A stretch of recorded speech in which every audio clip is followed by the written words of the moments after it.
Varicose veins కి సరైన చికిత్స కోసం సంప్రదించండి ఎవిస్ హాస్పిటల్.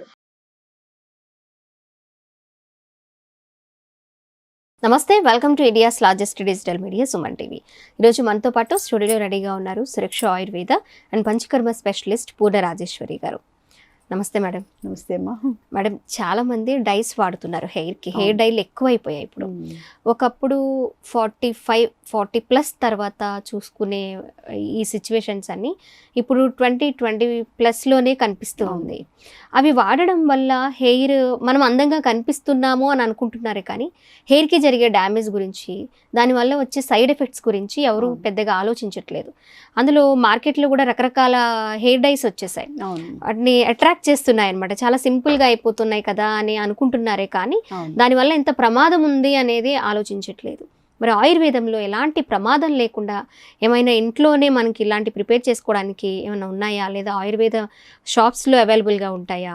మరి ఎలాంటి సైడ్ ఎఫెక్ట్స్ వచ్చే అవకాశాలు ఉన్నాయి అలాంటి మార్కెట్లో దొరికే డైస్ వాడడం వల్ల? యాక్చువల్లీ ఇప్పుడు మనం ముందు సైడ్ ఎఫెక్ట్స్ గురించి ఆలోచిద్దాము.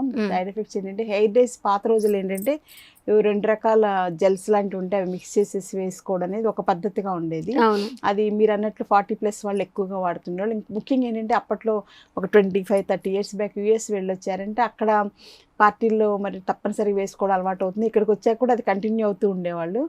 అక్కడి నుంచి వచ్చిన పిల్లలు కూడా, చిన్న పిల్లలు కూడా 20+ వాళ్ళు కూడా కలర్స్ వేసుకోవడం అనేది ఎందుకు జుట్టు అయిపోయింది. కళింగ్ హెయిర్, బ్లాక్ హెయిర్ కదా, ఎందుకు అంటే అక్కడ అంతే నక్క అలా వేసుకోవాలి అని చెప్పేసి చెప్తుండేవాళ్ళు. సో నేను చాలా యాంటీగా ఉండేదాన్ని. ఆ తర్వాత ఇప్పుడు ఏంటంటే ఇంకా లేటెస్ట్గా ఏంటంటే డైస్ అసలు అంత శ్రమపడక్కర్లా, మనం కలుపుకోక్కర్లేదు. అవి వేసుకునేటప్పుడు ఇవన్నీ ఇక్కడ అంటుకోవడం ఇవన్నీ ఉంటాయి కదా, అలా లేకుండా ఇప్పుడు ఏదో బ్రష్ లాంటిది ఏదో వస్తుంది. అది జస్ట్ అలా ముంచేసేసి ఇలా ఇలా అలా పెట్టుకుంటే జుట్టు కూడా చాలా బౌన్సీగా ఉంటుంది. తర్వాత జుట్టు కూడా మనకి ఎలా కావాలంటే అలా ఎక్కువగా జుట్టు ఉన్నట్టే కనిపిస్తుంది అనమాట. పల్చర్ జుట్టు అయినా కానీ అది న్యాచురల్ గా బుషీగా ఉన్నట్టు కనపడుతుంది అనమాట. అంటే మేబీ ఫంక్షన్స్ కి వెళ్ళే వాళ్ళు వాడతారేమో. ఇంకోటి థర్డ్ ఏంటంటే, ఇంకా నాకు తెలియంది చాలా ఉండొచ్చు, ఎందుకంటే లేటెస్ట్ గా చాలా దొరుకుతున్నాయి ఇలాంటివన్నీ కూడా మార్కెట్ లో. నేను వాటికి అగెన్స్ట్ కాబట్టి నాకు అసలు ఎక్కువ తెలియదు. కాకపోతే ఏ ఫోన్ చూసినా ఏం చేసినా కానీ వెంటనే ఇలాంటివన్నీ వస్తున్నాయి కదా, సేల్కి ఇలాంటివన్నీ వచ్చేస్తున్నాయి కదా. సో అందులో చూస్తుంటాం అనమాట. ఇంకోటి ఏంటంటే, తలస్నానం చేసేసుకుంటే ఆ షాంపూ తోటి అందులో డై పట్టేస్తాను అనమాట. వెంటనే అసలు ఒక్క తలస్నానం ఎంతసేపు ఉంటే షాంపూ తల మీద మేబీ 2 minutes ఉంటుంది, 3 minutes, అంతమించి ఎవరు చెయ్యం కదా. ఆ 2 minutes తోటే మొత్తం జుట్టు అంతా నల్లగా అయిపోతుంది అనమాట. ఇక వాళ్ళు ప్రత్యేకించి పెట్టుకోవడం, 40 minutes తెచ్చుకోవడం ఇవి అసలు ఏం అక్కర్లేదు అనమాట. సో చాలా ఈజీగా ఉంది అని ఇంకా అందరూ అట్రాక్ట్ అయిపోతారు. ఏదైనా సరే షార్ట్ గా ఉండి ఈజీగా ఉందంటే అసలు దాని సైడ్ ఎఫెక్ట్స్ ఏంటనేది అస్సలు ఎవరు ఆలోచించారు అనమాట. అందులో ఏంటంటే సెల్ ఫోన్ వాడడం కూడా ఒకటి, ఈ డైస్ కూడా ఒక రకంగా అలాంటివి అనమాట. నాకు చిన్నప్పటి నుంచి ఒక యాటిట్యూడ్ ఏంటంటే, ఏదన్నా షార్ట్ గా వచ్చింది, చీప్ గా వచ్చింది, ఫాస్ట్ గా వచ్చిందంటే ఇందులో ఏదో ఉంది, అసలు ఇది మన దరిదాపులకి వెళ్ళకూడదు అని నా మైండ్ ఫిక్స్ అయిపోద్ది.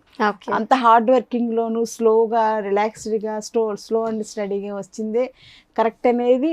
చదువుకోవడం అంతే కదా, చిన్నప్పటి నుంచి మార్కులు రావాలంటే ఫ్రమ్ ద ఒక్క క్లాస్ కూడా మిస్ అయ్యేదాన్ని కాదు.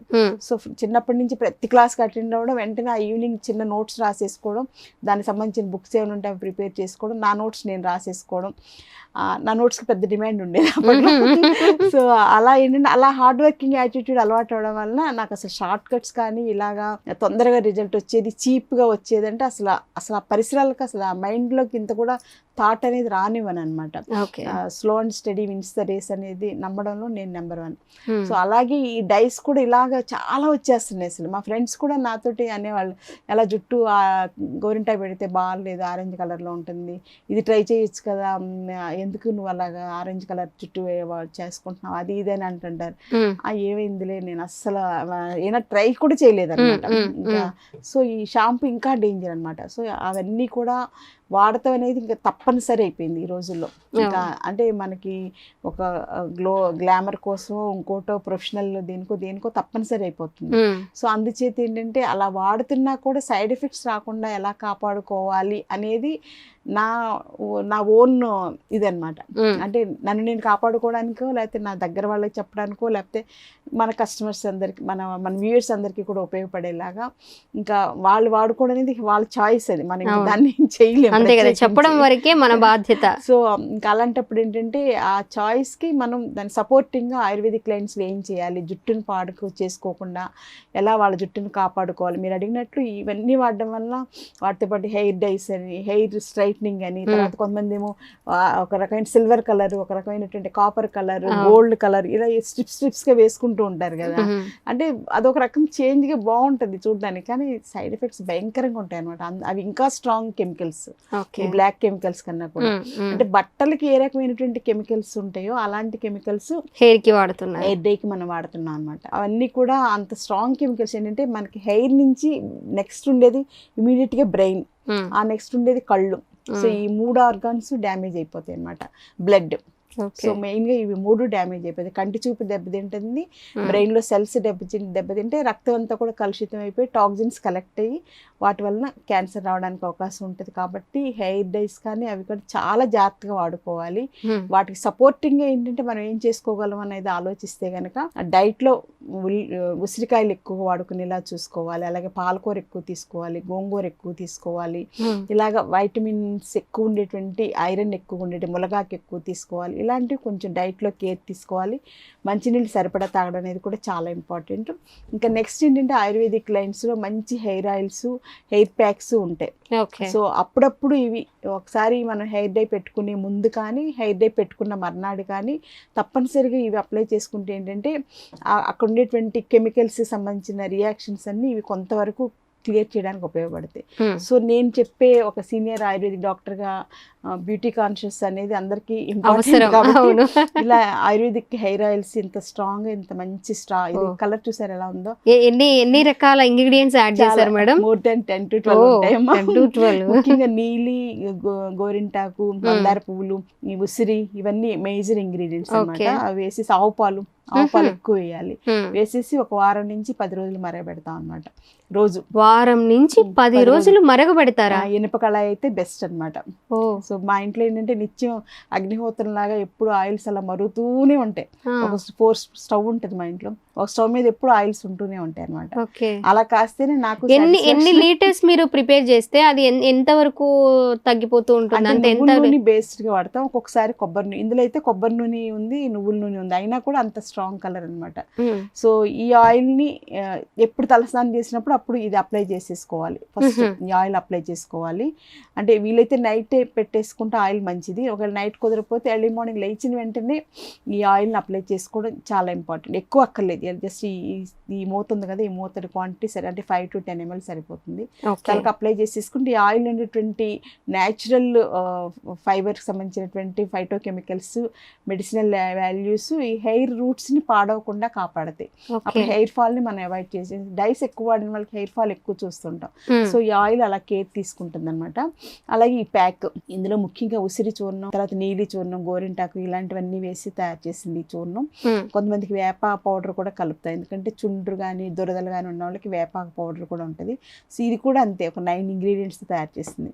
సో ఈ పౌడర్ని కొంచెం పెరుగులో కలిపేసేసి తలకి అప్లై చేసేసుకుని తర్వాత తలస్నానం చేసేస్తే హెయిర్ డైస్ వలన మనకి సైడ్ ఎఫెక్ట్స్ ఏమి మనకి ఎఫెక్ట్ లేకుండా మన బ్రెయిన్ని కాపాడుకోవచ్చు, మన కంటి చూపుని. ఎందుకంటే ఇందులో ఆమ్లా ఉండడం వల్ల అది కంటి చూపు కూడా మెరుగుపరచుకోవడానికి ఉపయోగపడుతుంది. వేప ఇవన్నీ ఉండడం వల్ల ఏంటంటే అవి రక్తంలో ఉండేటువంటి మలినాలన్నీ బయటికి లాగేయడానికి ఉపయోగపడుతుంది అనమాట. సో అలాగా హెయిర్ డైస్కి సైడ్ ఎఫెక్ట్స్ లేకుండా మంచి ఆయిల్స్, మంచి ప్యాక్స్ ఉన్నాయి కాబట్టి ఈ కాంబినేషన్ని వారానికి ఒకసారి కంపల్సరీగా చేసుకోవాలి. వీలైతే హెయిర్ ఆయిల్ ఎవ్రీడే వాడుకోవచ్చు, అలా కాకపోయినా కానీ జస్ట్ వారానికి ఒకసారి, 2 సార్లు అయితే ఇంకా మంచిది. హెయిర్ డై మాత్రం నెల లోపల అసలు ఎట్టి పరిస్థితులు పెట్టుకోకూడదు. నెలకు ఒకసారి కూడా వాడకుండా 40 days 50 days ఎంత పోస్ట్ పోన్ చేయగలిగితే అంత మంచిది. ఏదన్నా ఫంక్షన్ ఉందో, ఎమర్జెన్సీ అనుకున్నప్పుడు వాడుకోవచ్చు. చిన్నవి వచ్చి ఉంటాయి, వదిలేసి ఇవి కొంచెం అప్లై చేస్తాం కాబట్టి బ్రౌన్ కలర్ లో వచ్చేస్తుంది. సో ఇది మరీ వైట్ గా లేకుండా కొంతవరకు ఉపయోగపడుతుంది. కాబట్టి ఇలాంటి ఆయిల్స్, ఇలాంటి ప్యాక్స్ తోటి చాలా వరకు ముఖ్యంగా కంటి చూపుని కాపాడుకోవడానికి, బ్లడ్లో ఉండే టాక్సిన్స్ ఎలిమినేషన్కి, బ్రెయిన్ సెల్స్ డ్యామేజ్ అవ్వకుండా కూడా ఇది పనిచేస్తుంది. కాబట్టి ఇది కొత్తది. హెయిర్ డే అనేది అన్నిట్లో సెల్స్లోనే ఎక్కడ పడితే అక్కడ వస్తుంది కాబట్టి అది మోస్ట్ కామన్గా వాడేస్తున్నారు. సో ఇలా ఆయుర్వేదాలో బ్యూటీకి సంబంధించి, సౌందర్యానికి సంబంధించినవి కూడా ఇంత మంచి ఫార్ములేషన్స్ ఉన్నాయని తెలియదు. ఆయుర్వేదం అంటే ఏదో అనుకుంటాం కదా, ఎలాంటి కెమికల్స్ లేకుండా మందార పువ్వులు ఇవన్నీ కూడా తెప్పించడం, పౌడర్ చేయించుకోవడం, ఇదంతా చాలా పని అనమాట. ఇంకా ఇందులో కొన్ని స్పెషల్ ఇంగ్రీడియంట్స్ కూడా ఉంటాయి. సో ఇవన్నీ నీళ్ళు అనేది ఎక్కడో దొరుకుతుంది, ఎక్కడ దొరకదు తొందరగా. సో ఇలాంటివన్నీ కూడా మనం తెచ్చి చేసుకుంటే డెఫినెట్గా జుట్టు, కేశ సౌందర్యాన్ని కాపాడుకోవచ్చు. ముఖ్యంగా మనల్ని మనం క్యాన్సర్ వరకు వెళ్లకుండా కాపాడుకోవడం అనేది మన ధర్మం. ఇంకా తప్పనిసరి మనం హెయిర్ డేస్కి అలవాటు పడిపోయాం, కానీ వాటి నుంచి వచ్చేటువంటి దుష్పరిణామాలను మనం కాపాడుకోవాలంటే ఆల్టర్నేటివ్ ఏంటి అనేది ఆలోచిస్తే ఆయుర్వేదం నెంబర్ 1. సో ఆయుర్వేదంలో బ్యూటీకి అసలు చాలా ఉందన్నమాట. ఎంత ఉందంటే మామూలుగా అది హెయిర్ దగ్గర నుంచి, చర్మం దగ్గర నుంచి, కళ్ళు, పిగ్మెంటేషన్, ఒబిసిటీ, పొట్ట మీద వచ్చేటువంటి మచ్చలు, ఎంతో ఉందన్నమాట బ్యూటీలో.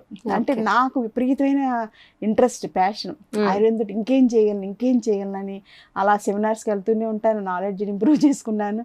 సో నా ఓన్ ఎక్స్పీరియన్స్ తోటి వచ్చినటువంటి ఈ ప్రోడక్ట్స్ అనమాట ఇవి. సో ఇప్పటివరకు మీరు రకరకాలుగా హెయిర్ ఆయిల్స్, రకరకాల హెయిర్ ప్యాక్స్ చూస్తుంటారు, కానీ డైస్కి కూడా మనం వాటి సైడ్ ఎఫెక్ట్స్ని అవాయిడ్ చేసేలాగా మనం ఏంటి అనేది ఆలోచిస్తే ఇదంతా నా ఓన్ రీసెర్చ్ అనమాట. Great madam. మరి 7 to 10 days oil ప్రిపరేషన్కి 7 to 10 days ఎప్పుడు అలా స్టవ్ మీద మరిగిస్తూనే ఉండడం అంటే ఎంత రీసెర్చ్, ఎంత హార్డ్ వర్క్ అవసరం దానికి. ఓపిక. అవును, మనకి పేషెంట్స్ కాదు, చాలా మనకు కావాలి, డాక్టర్లకు కావాలి. ఇవి స్టాఫ్ వదిలేసిస్తే మాడగొట్టేస్తారు. ఒక్క రోజులో ఆ పాత్ర పనికిరాదు, ఈ ఆయిల్ పనికిరాదు, ఏడ్ చేస్తాను నేను. అంటే మన చంటి పిల్లని మన మొక్కని ఎవరైనా పాడు చేస్తే ఎలా ఉంటుందో అలా మెడిసిన్ పాడైతే నాకు చాలా బాధ అనిపిస్తుంది. అంతే కదా. ఇంకా అందుకని నేనే తయారు చేసుకుంటాను. నా ప్రొడక్ట్స్ అన్ని కూడా నేనే తయారు చేసుకుంటాను. పేషెంట్స్ వాడేన్ని నేనే తయారు చేసుకుంటాను. అసలు ఎవరిని నమ్మను, ఎవరి మీద వదలను. సెకండ్ పర్సన్, థర్డ్ పర్సన్ కాదు, సెకండ్ పర్సన్ కూడా వదలరు, ఇన్వాల్వ్ అవనివ్వను. నేను ఓన్ గానే చేసుకుంటే అంత మంచి ప్రోడక్ట్ వస్తుంది అనమాట. Okay, thank you so much madam. Thank you అమ్మా. సుమన్ టీవీలో మీ పర్సనల్ అండ్ బిజినెస్ ప్రమోషన్స్ కోసం కింది నెంబర్కి కాంటాక్ట్ చేయండి.